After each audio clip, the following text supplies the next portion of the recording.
Assalamualaikum warahmatullahi wabarakatuh. Perkenalkan, nama saya Nia Tarmiati, mahasiswa PGSD Paralel semester 6, NPM 1803050069. Di sini saya membuat video ini terkait dengan tugas konsentrasi bahasa, yakni mata kuliah Teori Baca Tulis SD. Di sini saya ingin menjelaskan tentang cerpen.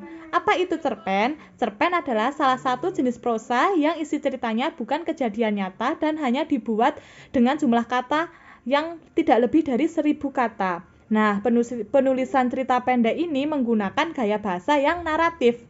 Yang selanjutnya adalah unsur-unsur atau struktur dari cerpen. Yang pertama itu ada abstrak. Abstrak merupakan pemaparan gambaran awal dari cerita yang dikisahkan. Pada cerpen abstrak biasanya digunakan sebagai pelengkap cerita. Maka dari itu, abstrak bersifat operasional atau bisa jadi tidak ada pada cerpen tersebut. Yang kedua adalah orientasi. Pada orientasi, cerpen biasanya menjelaskan tentang latar cerita seperti waktu, suasana, tempat, lokasi yang digunakan dalam penggambaran cerita. Yang ketiga adalah komplikasi. Komplikasi menjelaskan tentang struktur yang berkaitan dengan pemaparan awal suatu masalah yang dihadapi oleh tokoh. Watak dari tokoh yang juga dijelaskan pada bagian ini. Selain itu, pada komplikasi juga menjelaskan urutan kejadian yang berhubungan dengan sebab akibat. Yang keempat adalah evaluasi. Pada bagian evaluasi ini terjadi konflik masalah yang semakin memuncak. Konflik mulai menuju bagian klimaks dan mendapatkan penyelesaian atas masalah yang terjadi. Yang kelima adalah resolusi. Resolusi merupakan bagian akhir permasalahan yang terjadi pada cerpen. Pada bagian ini terdapat penjelasan dari pengarang mengenai solusi permasalahan yang dialami tokoh. Yang keenam adalah koda. Koda merupakan nilai atau pesan moral yang terdapat pada sebuah cerpen yang disampaikan oleh penulis kepada para pembaca. Pesan moral yang disampaikan sesuai dengan jenis cerpen yang dibuatnya. Yang selanjutnya ada fungsi dari cerpen. Pada umumnya, cerpen memiliki cerita yang sangat singkat dan jelas. Namun, cerpen juga memiliki fungsi seperti karya sastra lainnya. Berikut ini akan saya sampaikan apa saja sih fungsi dari cerpen. Yang pertama, ada fungsi rekreatif, yaitu sebagai sarana penghibur bagi pembaca. Yang kedua, fungsi estetik, yaitu sebagai nilai estetika atau keindahan yang ada pada cerpen sehingga memberikan kepuasan kepada pembaca. Yang selanjutnya atau yang ketiga adalah fungsi deduktif, yaitu sebagai pemberi pembelajaran atau pendidikan yang akan bermanfaat bagi pembaca. Yang keempat, fungsi moralitas, yaitu sebagai nilai moral berdasarkan isi cerita untuk mengetahui baik buruknya yang disampaikan penulis pada para pembaca. Yang kelima adalah fungsi religiulitas atau fungsi religi, yaitu sebagai pemberi pelajaran yang religius yang nantinya bisa dijadikan sebagai contoh oleh para pembaca. Yang selanjutnya adalah jenis-jenis dari cerpen. Nah, tidak selamanya semua cerita yang berukuran pendek itu dikategorikan dalam cerita pendek. Ada beberapa jenis dari cerita pendek atau cerpen yang biasanya dibuat oleh penulis. Nah, saya di sini akan menyampaikan jenis-jenis dari cerpen. Yang pertama, cerita pendek. Seperti yang diketahui, cerita pendek adalah jenis cerita yang kurang dari 1000 kata panjangnya. Jenis pertama dari cerpen adalah cerita pendek. Dan seperti namanya, cerita pendek yang satu ini cenderung lebih pendek daripada jenis cerita pendek lainnya. Panjang kata dari cerpen pendek yaitu sekitar 500 hingga 700 kata. Karangan fiktif yang satu ini biasanya digunakan untuk menjelaskan sebuah kejadian yang singkat, padat, menarik perhatian, dan efektif. Bagian pembuka biasanya sangat sedikit hingga 1 hingga 2 paragraf. Lalu masuk dalam bagian konflik. Bagian akhir juga biasanya lebih sedikit daripada jenis cerpen lainnya. Yang selanjutnya adalah cerpen sedang. Jenis cerita pendek atau cerpen yang kedua yaitu cerita pendek sedang atau cerpen sedang. Cerita pendek sedang biasanya memiliki panjang cerita sekitar 700 hingga 1000 kata panjangnya. Cerpen juga bisa ditemui dengan mudah pada buku-buku pelajaran sekolah karena dianggap efektif dan menarik perhatian. Cerpen sedang sedikit lebih panjang daripada cerpen pendek, sehingga pada bagian pembukaannya juga akan lebih panjang sedikit daripada cerpen pendek. Selain itu, penokohan dari tokoh yang diceritakan bisa dijabarkan dengan kalimat yang lebih jelas.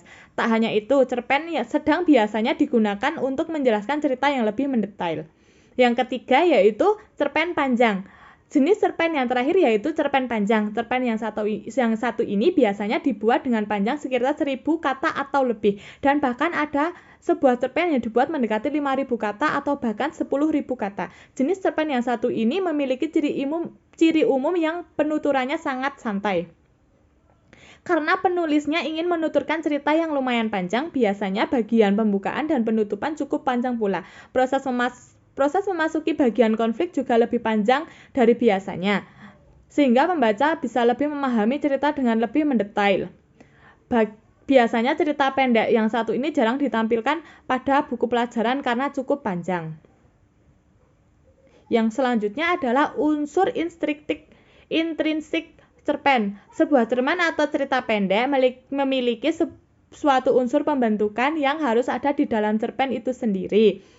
Unsur ini dinamakan unsur intrinsik. Unsur intrinsik akan membangun kisah cerita yang ingin disampaikan oleh penulis. Berikut ini saya sampaikan beberapa unsur intrinsik dari sebuah cerpen. Yang pertama adalah tema. Sebuah cerpen harus memiliki tema cerita. Hal ini karena tema menjadi unsur utama yang ingin disampaikan penulis pada kisah ceritanya. Yang kedua adalah alur atau plot. Alur atau plot merupakan aturan peristiwa atau jalan peristiwa pada sebuah cerpen. Pada umumnya, alur pada cerpen diawali dengan pengenalan, konflik masalah, lalu penyelesaian. Namun ada beberapa jenis alur cerita yaitu alur maju, alur mundur, dan juga alur campuran. Yang ketiga adalah setting. Setting merupakan penjelasan mengenai latar atau tempat, waktu, dan suasana yang terjadi dalam cerpen. Yang keempat adalah tokoh. Tokoh merupakan pemeran yang diceritakan dalam suatu cerpen. Tokoh sendiri dari pemeran utama dan pemeran pendukung. Yang kelima adalah watak. Watak merupakan gambaran sifat dari para pemeran. Watak terdiri dari 3, yaitu protagonis atau baik, antagonis atau jahat, dan netral. Jadi dia tidak baik dan juga tidak jahat. Yang keenam, sudut pandang atau lebih kita kenal dengan point of view. Sudut pandang merupakan cara pandang pengarang saat menceritakan suatu kisah dalam sebuah cerpen. Sudut pandang dibagi menjadi 2, yaitu sudut pandang orang pertama yang terdiri dari pelaku utama, aku yang merupakan tokoh utama, dan pelaku sampingan. Misalnya, saya menceritakan orang lain. Kalau sudut pandang pertama aku, berarti saya menceritakan diri saya sendiri. Yang ketujuh adalah amanat. Amanat merupakan pesan moral atau pelajaran disampaikan oleh penulis kepada pembaca. Pesan moral yang disampaikan biasanya dalam bentuk tersirat maupun tersurat. Yang selanjutnya adalah unsur ekstrinsik. Pada sebuah cerpen seringkali terdapat penambahan cerita yang terjadi di sebuah lingkungan. Hal tersebut dinamakan dengan unsur ekstrinsik atau unsur yang berasal dari luar untuk membangun sebuah cerpen. Nah, apa saja unsur ekstrinsik ini? Yang pertama adalah terdapat latar belakang dari pengarang. Biasanya latar belakang pada kisah cerpen berasal dari pengalaman pribadi pengarangnya. Namun tak jarang jika pengarang mengambil cerita dari kisah orang lain. Yang kedua, terdapat latar belakang dari masyarakat. Latar belakang dari masyarakat ini akan membantu berlangsungnya jalan cerita. Biasanya juga mempengaruhi isi ceritanya. Yang ketiga adalah terdapat biografi yang memaparkan biodata, riwayat hidup, dan pengalaman secara menyeluruh dan lengkap dari pengarangnya. Yang keempat, terdapat aliran sastra yang mempengaruhi gaya bahasa yang digunakan oleh penulis saat menyampaikan cerita. Yang keenam, terdapat kondisi psikologis berupa keadaan senang, sedih, suka, duka yang mempengaruhi mood penulis saat membuat cerita pendek. Yang selanjutnya adalah kaidah kebahasaan. Cerpen memiliki ciri-ciri kebahasaan yang dapat dilihat melalui pemilihan gaya bahasa dan diksi yang digunakan. Pada cerpen, umumnya penulis menggunakan mendeskripsikan fisik yang secara kuat. Hal ini membantu menggambarkan suasana yang tepat dan sesuai dengan ceritanya. Pada cerpen juga menggunakan frasa adverbial atau kata keterangan yang membantu menunjukkan latar tempat atau waktu seperti pagi hari, sore hari, atau tepat pada peristiwa kejadian. Selain itu, juga menerapkan kalimat langsung dan tak langsung yang berupa dialog.